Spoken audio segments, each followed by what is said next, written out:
en compañía de nuestro compañero Raúl Ramírez en línea para conversar, digo bien, sobre nuevas cuestiones en respecto al ámbito judicial. Raúl, buenas tardes, ¿cómo estás? ¿Qué tal, Lili? ¿Cómo te va? ¿Qué tal, Lucas? Buenas ¿Cómo tardes, andamos? Raúl. Raúl, Sí, queríamos conversar un poco contigo porque nos dijiste que tenías información que podías compartirnos. sí, exactamente. El Tribunal de Apelación Penal, eh, específicamente Primera Sala, integrado por los magistrados Gustavo Campo, Gustavo Santander y Andrea Vera, finalmente confirmó un caso, la condena de 15 años de cárcel para Humberto Román Alfonso Chávez, hallado culpable por el delito de feminicidio. ¿M? El hecho realmente ocurrió en noviembre del 2019, ¿verdad? La víctima tenía dos puñaladas, una en la espalda y otra en la nuca, ¿verdad? Y ocurrió en el barrio Santa Lucía de Asunción. Liz Arminda Gauto de Martínez, de 30 años, fue la mujer fallecida justamente, ¿verdad? Y el fallado culpable, Humberto Román Alfonso Chávez, de 51 años, ¿verdad? En este caso hubo voto dividido en parte del Tribunal de Sentencia y también de parte del Tribunal de Apelación. Justamente hace poco estábamos hablando en uno de los análisis del tema de si es homicidio o si es feminicidio, Sí, ¿verdad? sí, Bueno, sí, en sí. este caso justamente la defensa planteó el pedido de modificación de pena y todas esas cosas. Para historiar un poquito, en el juicio oral, el Tribunal de Sentencia dictó la resolución el 25 de agosto de este año, ¿verdad? Estaba integrado por Anselma Inés Galarza, Víctor Manuel Medina y Olga Ruiz González, ¿verdad? Tanto Galarza como Olga Ruiz votaron por calificar el hecho como feminicidio y darle una pena de 15 años de cárcel, mientras que el doctor Víctor Medina eh, votó por otra calificación que sería homicidio doloso y darle 12 años de cárcel, ¿verdad? Entonces, eso fue la disidencia en el Tribunal de Apelación.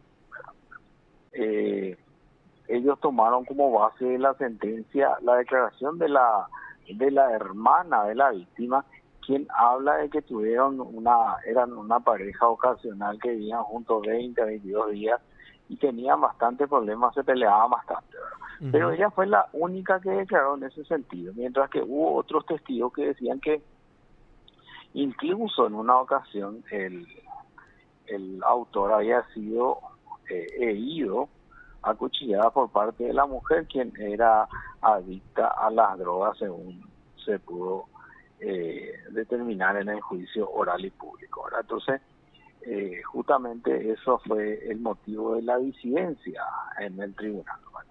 Con respecto al tema, en el tribunal de apelación,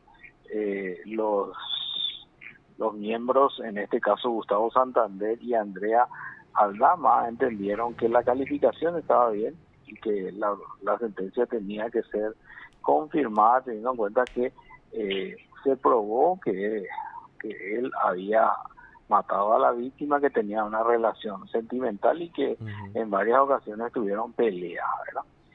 Justamente en este fallo también se hace una determinación de cuál es el delito de feminicidio. Justamente, te acordarás que la vez pasada hablábamos de que dos camaristas decían que igual, por más que no se demuestre que le haya matado por la condición de mujer, igual, si se dan otros artículos, o sea, otros incisos, igual podría ser feminicidio. Bueno, en Sí. este caso no.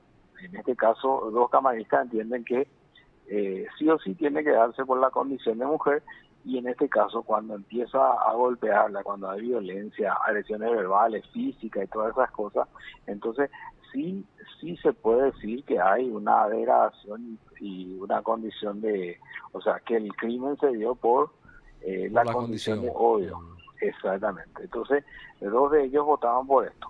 Mientras tanto, el doctor Gustavo Campos votó por la nulidad del fallo.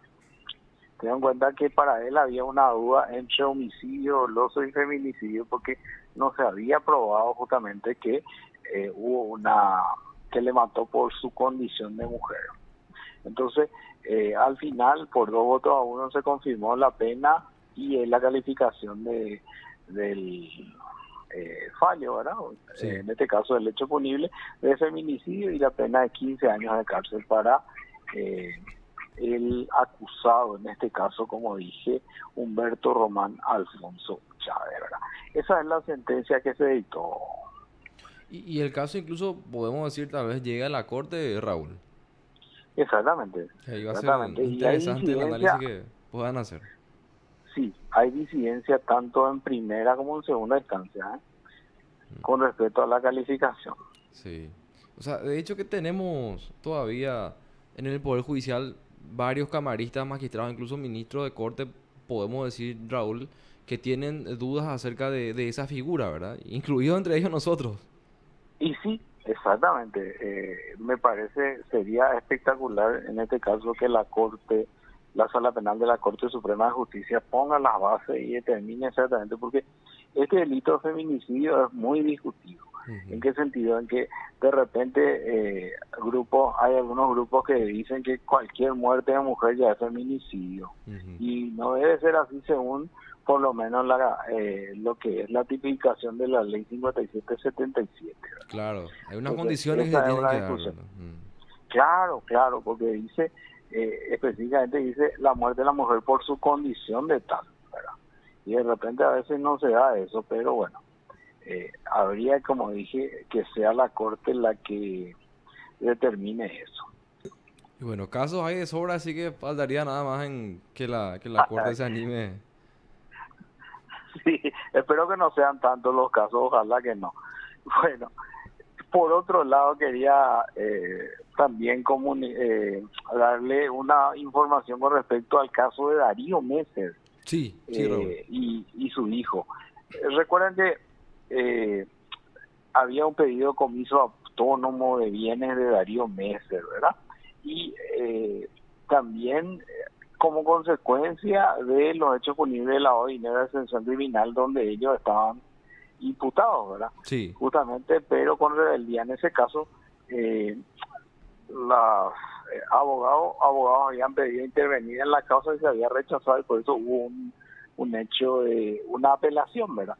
Bueno, ¿qué pasó? Que acá el Tribunal de Apelación Penal de Crimen Organizado, ¿verdad? El Sí, sí, Tribunal sí. de Apelación Penal Segunda Sala, ¿verdad? Se declara incompetente con respecto al caso en sí, ¿verdad? Y remite los autos al Tribunal de Apelación de Primera Sala.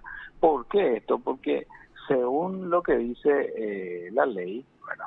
Tiene que el mismo tribunal que tiene a su cargo la causa es el competente, ¿verdad? Sí, sí, sí. Y en este caso dice justamente que la causa traída a estudiante de este tribunal de Darío Messer y otros sobre el lavado de dinero mayor a 750 jornales nace como consecuencia de un pedido de comiso autónomo formulado por los agentes fiscales Liliana Alcaraz y Francisco Cabrera, cuyos bienes sobre los cuales se solicitó comiso guardan relación directa con la causa penal ordinaria caratulada Darío Messer y otros sobre el lavado de dinero y asociación criminal en la cual se ha sido designado para su estudio el Tribunal de Apelación en lo Penal Primera Sala según acta de asignación de las apelaciones. Entonces, con ello ellos dicen que al configurarse el supuesto contemplado en la norma, en este caso, que el mismo tribunal que estudia el lavado de dinero y la asociación criminal también tendría que entender en el caso del comiso autónomo. Entonces, por eso es que se declaran incompetentes y remiten esto al Tribunal de Apelación Penal Primera Sala, ¿verdad? Entonces, esto es lo que salió, se remitió a ese tribunal y ahí recién, una vez que ellos se declaren competentes en el caso, van a estudiar las apelaciones que hay. Claro, justamente son, a ver, reposiciones con apelaciones en subsidio, ¿verdad? O la apelación en subsidio que queda de la reposición que fue denegada por el juez José del Mas, Raúl. Asimismo, ellos habían pedido intervenir por parte de Darío y por parte de su hijo también, pero el juez, basado en resoluciones judiciales del Tribunal de Apelación, había negado la intervención teniendo en cuenta que estaban en rebeldía. Pero justamente la defensa decía que En el caso del comicio autónomo, se pueden hacer con personas fallecidas o incluso con personas que no estaban, ¿verdad? Entonces, por ese motivo decían ellos que sí podían intervenir, teniendo en cuenta que no había una necesidad de la presencia física del imputado en este caso, y por eso es que solicitaban intervención. Y bueno, veremos si eso se resuelve antes de que inicie el juicio por el comicio autónomo, porque recordemos que hace poco el juez José del Mas ya elevó la causa a un tribunal de sentencia, o si es que todavía no se resuelve, ver si es que los abogados que se presentaron en sus momentos lo vuelven a hacer, pero esta vez ya ante el tribunal de sentencia, Raúl. Exactamente, exactamente. Realmente hay varias resoluciones interesantes también, justamente en varios casos. Hay uno, por ejemplo, hay dos en realidad que fueron dictados por la Sala Constitucional de la Corte Suprema de Justicia, eh, para que se den cuenta nomás Sí. cómo pasan los años, ¿verdad? Y son resoluciones, son acuerdos y sentencias contra una resolución de el Tribunal Electoral, ¿verdad? Tribunal Superior de Justicia Electoral, ¿verdad? Se presentaron candidaturas para la Junta Cívica del Departamento del Presidente Ayes, ¿verdad? Wildo Almirón Rojas, Eduardo González y María Mendoza, en representación de la ANR, Partido Colorado, presentaron eso. Resulta que la Junta Cívica es una conformación, 5 personas conforman la Junta Cívica y tienen validez hasta 30 días después de las elecciones, ¿verdad? Y esta resolución atacada es del 7 de marzo del 2018, para las elecciones donde fue electo el presidente Mario Aldo